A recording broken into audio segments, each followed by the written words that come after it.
Historia de la filosofía, por Nicolás Abagnano, volumen 3, 139, parte séptima, la filosofía entre los siglos XIX y XX, capítulo 1, el espiritualismo, 670, naturaleza y caracteres del espiritualismo.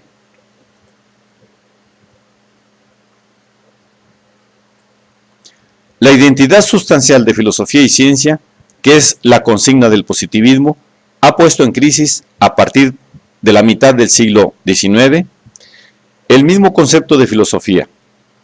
En virtud de dicha identidad, la filosofía no tiene nada que hacer si prescinde de los conocimientos positivos que le ofrecen la ciencia y los problemas que derivan de tales conocimientos. La metafísica tradicional, con su teología, su cosmología y su psicología, fundadas en nociones y procedimientos inconfrontables con los objetos y procedimientos de la ciencia, parecía definitivamente puesta fuera de juego y suplantada por otras tantas disciplinas positivas. La cosmología por las ciencias naturales, la psicología por la psicofísica y la teología por una consideración de las fuerzas actuantes en el mundo natural. Además, la sociología era considerada como el único acceso posible a los hechos del mundo social. En cuanto a la ética, la economía, el derecho y la historiografía afirmaban su pretensión de constituirse a su vez en ciencias positivas y autónomas, esto es, fundadas en hechos e independientes de la filosofía. Por consiguiente, no puede decirse que el positivismo descuidase los problemas del espíritu, si se entiende por espíritu la esfera de las actividades propiamente humanas, en la que tienen su puesto la religión, el arte, la moral y la ciencia misma como actividad productora de conocimientos. Pero el positivismo negaba que pudiera llegarse a tal esfera de modo distinto al que se llega al resto de la naturaleza, ya que para él incluso esta esfera formaba parte de la naturaleza. En su más profunda vocación, el positivismo es un naturalismo, mejor aún, un reduccionismo naturalista. Nada existe o puede existir en el espíritu como en la naturaleza externa, que no sea un hecho o un conjunto de hechos, sometido a leyes y determinado por estas leyes. Siendo esto así, la investigación directa para buscar o justificar aspectos o determinaciones ignoradas o excluidas por la investigación positiva, como el finalismo de la naturaleza, la libertad de la voluntad humana en la historia, los fines o los valores trascendentes propios de la esfera moral y religiosa, parecía que no podía efectuarse sino dirigiéndose a otras vías de acceso a la realidad, a otros instrumentos considerados como más eficaces para esta finalidad, y, por tanto, más propios de una filosofía que quisiera distinguirse de la ciencia y reivindicar, a su vez, la propia autonomía con respecto a la ciencia. En esta dirección, el espiritualismo constituye la primera reacción frente al positivismo, una reacción sugerida por intereses preferentemente religiosos o morales y encaminada a utilizar, para el trabajo filosófico, un instrumento completamente descuidado por el positivismo, la auscultación interior o conciencia.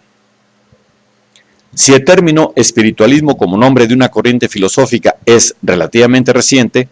se remota probablemente a Cousin. La actitud propia de la filosofía espiritualista es bastante más antigua. El retorno del alma a sí misma de Plotino, el nollis foras ire de San Agustín o el cogito de Descartes, la autoconciencia o la conciencia de los románticos, la reflexión o la experiencia interna de los empiristas y psicologistas, son conceptos que se refieren todos ellos a la actitud por la cual el hombre toma como objeto de investigación su misma interioridad. A partir de la segunda mitad del siglo XIX, hasta nuestros días, una abundante corriente de pensadores se vuelve a adherir a esta tradición, presentando la investigación que se fundamenta en la conciencia como la alternativa decisiva que estriba sobre la naturaleza o sobre la exterioridad. En contraste con la ciencia, y sobre todo con la ciencia positivista, a la que reconoce un valor meramente preparatorio, afirmativo o práctico, esta corriente reconoce el objetivo propio y específico de la filosofía de la descripción y en la explicación de los datos de la conciencia. Así como para el positivismo, el único texto está constituido por los hechos naturales, así también para el espiritualismo, el único texto está constituido por los testimonios de la conciencia. Por testimonios de la conciencia se entiende casi siempre no solo los datos de lo que Locke llamaba experiencia interna o reflexión, sino también las exigencias del corazón y del sentimiento, los ideales morales y religiosos tradicionales, como por ejemplo la libertad, la trascendencia de los valores y la manifestación de lo divino. Para algunas de estas exigencias, el espiritualismo aprovecha algunos aspectos del romanticismo, en especial aquel por el cual considera la conciencia como la primera manifestación originaria o privilegiada de lo divino. Ya se ha visto cómo se empleó este aspecto en todas las formas de tradicionalismo de la primera mitad del siglo XIX. Capítulo 10. Por lo que son también, en cierto sentido, formas de espiritualismo. Pero bajo otro aspecto, el espiritualismo de la segunda mitad del siglo XIX y del XX se contrapone polémicamente al idealismo romántico en cuanto se niega a identificar lo infinito con lo finito e insiste en la trascendencia de lo infinito, absoluto o Dios, respecto a su manifestación en la conciencia. Desde el punto de vista gnoseológico, el espiritualismo conserva de ordinario la actitud idealista, y esto por su mismo planteamiento, ya que al hacer de la conciencia su punto de partida y su criterio, considera todo objeto como posible solo por la conciencia y en la conciencia.